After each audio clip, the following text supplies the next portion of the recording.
अगर आप चाहते हैं भोजपुरी हिट सॉन्ग सबसे पहले आप तक पहुंचे, तो लवली वीडियो चैनल को जरूर सब्सक्राइब करें और साथ में बेल आइकन को दबाना ना भूलें।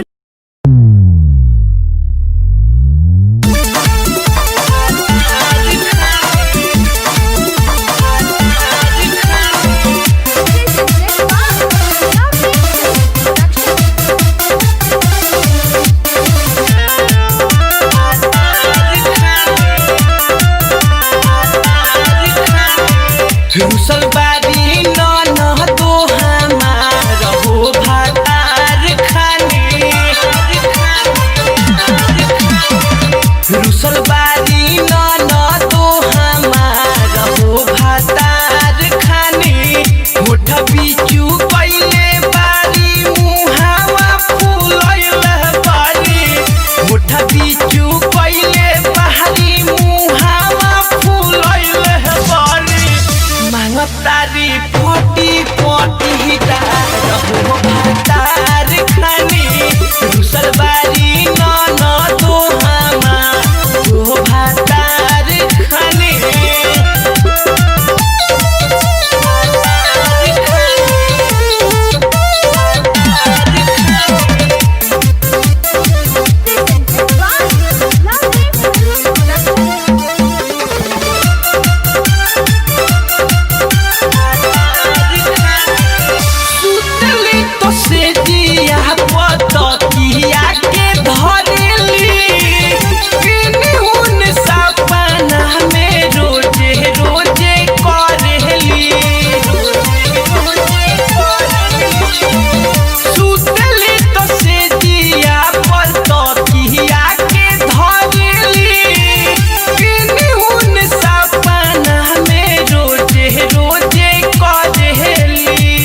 रात से बिहान नन तो कैसे कैसे कोइले बारी।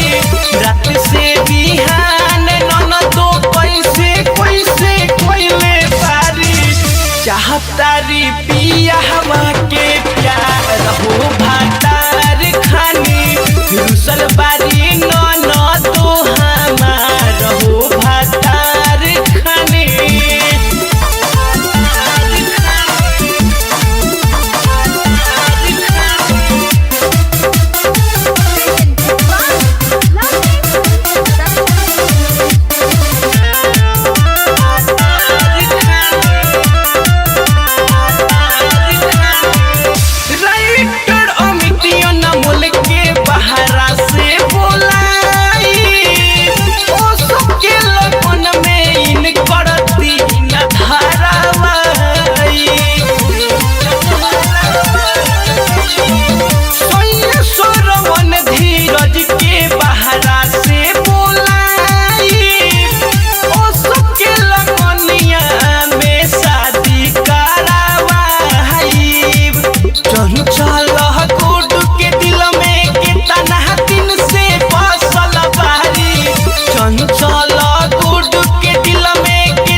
रुसलबारी न तो हमार हो भातार खाने।